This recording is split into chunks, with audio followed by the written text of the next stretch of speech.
What is going on, everybody? Xaenca here, back once again with another video just for you. In this video, we're going to be talking about one of the many reasons why Marvel Comics and the comic book industry in general is dying, and that is the attitude of the writers. And although this video is directed towards Marvel writers because it just so happens to be a Marvel writer that's the latest example of this, DC writers and comic artist pros are just as guilty of what we're about to talk about. And that is the idea that comic book writers or artists do not need to care about, cater to, or even need the fans at all. A lot of them feel like they're untouchable, and it seems to stem from this idea that they believe that they are freelancers. They're not employees of Marvel, they're just freelancers. Their names and faces just so happen to be plastered on all sorts of things Marvel, but they're not employees of Marvel, they're just freelancers. And because they believe that they're freelancers, they believe that they can do and say whatever the fuck they want, apparently. Take a look at this beefcake. These tweets from this stud muffin looking for some lovin' perfectly encapsulate how these idiots think this works. There's a deep misunderstanding of who the client is here, and my business card says writer, not customer service. At Super Divorce responds to him, what exactly is the deep misunderstanding? Are we wrong in saying fans who purchase the work are a writer's clients? Big Brain 200 IQ response incoming. Butterfingers responds with, yes, that's wrong. Writers are hired by publishers. Publishers sell to retailers, and retailers sell to fans. So my client is the publisher, not the fan. What?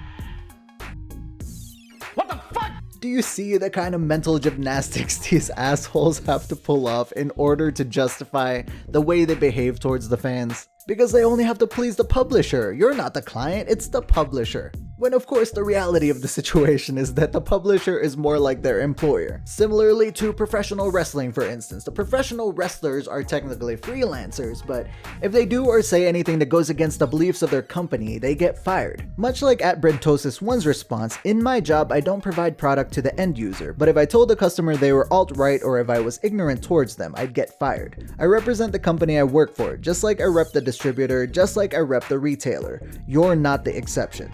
Not being the exception is one thing, but you'd think their situation would be even worse than normal employees because their names are plastered on these comics almost as prominently as the companies that publish them. Like, look at these examples of some of the comics that Belly Rolls has worked on.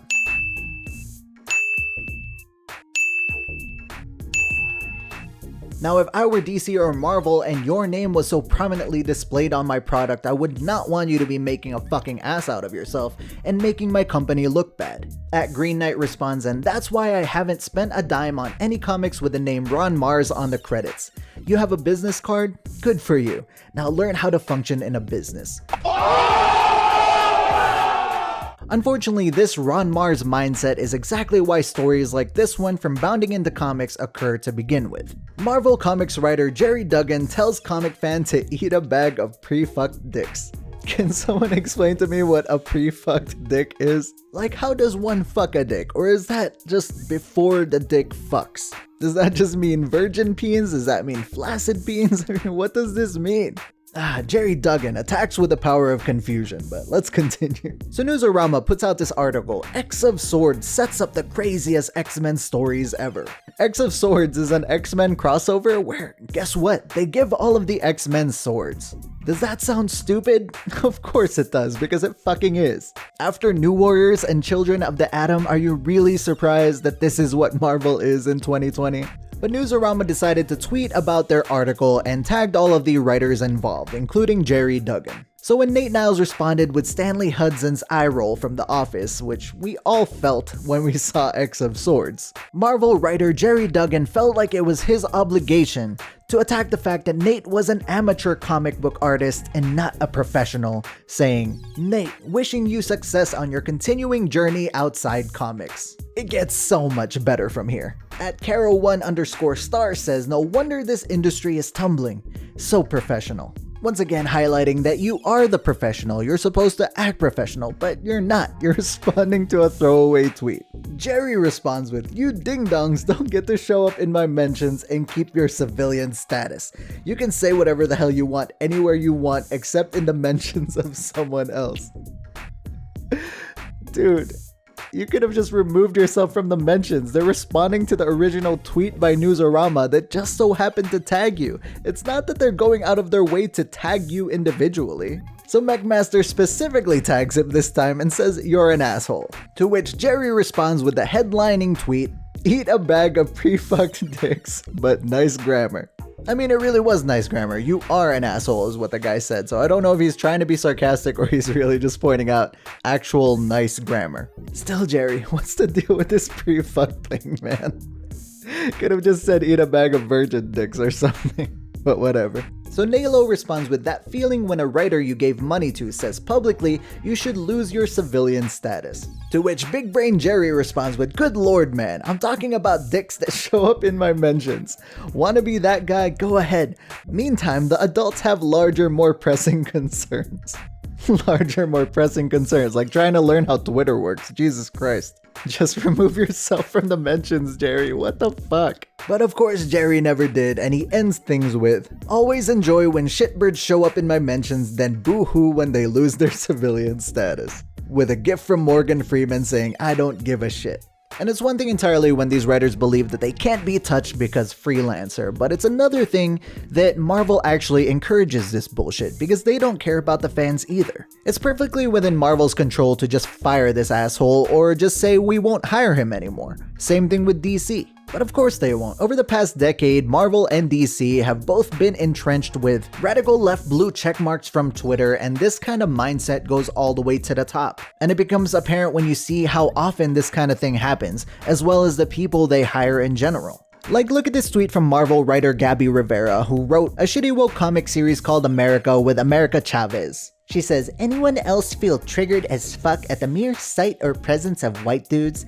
Solo, but especially in groups, the panic and threat level is too real."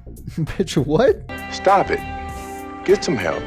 You must be out of your goddamn fucking mind if you think that that's okay to say. And much like most social justice related things, all you have to do is replace one or two words to see that it is completely fucking wrong to say. In this case, we have to replace the word white. Anyone else feel triggered as fuck at the mere sight or presence of black dudes? See? Anyone else feel triggered as fuck at the mere sight or presence of brown dudes? Anyone else feel triggered as fuck at the mere sight or presence of Asian dudes? See, that's racist, so why is it not racist when it's white? Rhetorical question, it is of course racist, but not to these fucking whack jobs who think that it's okay to say. Most people, if they were to say anything like that at all on any of their social media, they would be fired immediately. But not at good old Marvel now that Disney's at the helm, you know, their history of racism and everything. Or what about Sana Amanat, who worked on Kamala Khan and Captain Marvel? Douglas Ernst surfaced these tweets back in 2018 saying, "Meet Marvel Sana Amanat. Putting tweets down the mighty Marvel memory hole doesn't always make them go away." Comments CB Cebulski, "Since when was an ideally diverse world defined as we will all be brown? Weird. I wish you guys explained that one in your CBS interview."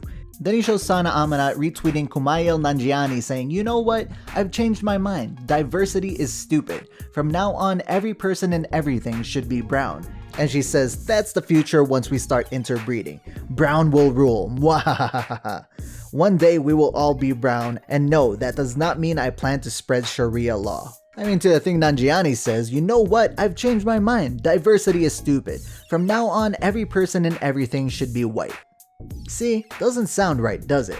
Of course not, because it's racist as fuck. Now, it could or could not be a joke, but it's still racist as fuck. Racist jokes may or may not be funny, subjective to the person, of course, but doesn't mean they're not racist as fuck. And for those of you who are familiar with the antics of these Marvel writers or newly hired Marvel writers who have histories of saying similar things, and are wondering why I'm not highlighting the alleged Alyssa Wong fuck Stan Lee tweet, it's because even though she deleted 45,000 very questionable tweets in themselves, I could not find any evidence to suggest that that tweet was in fact real. There are certain things that suggest that she did implicate CB Cebulski was a racist and whatever, but the Stan Lee thing seems likely to have been faked, so I'm not gonna go there. But if you can find any evidence that suggests otherwise, please let me know. But other than these, there's plenty more because Marvel writers just do not give a fuck about you, the fans, and Marvel Comics definitely seems to support that sentiment by not reprimanding the people that behave this way and continue to hire the people that do. And they'll wonder why the comic book industry is dying. My god. But what do you guys think? Let me know down in the comments below. And because you love this video so much, make sure to check out the playlist that's on the screen right now where I have other videos talking about similar topics that you will most definitely also enjoy. Subscribe with all notifications on so I can see you in the next video. Thank you very much for watching. I will see you there.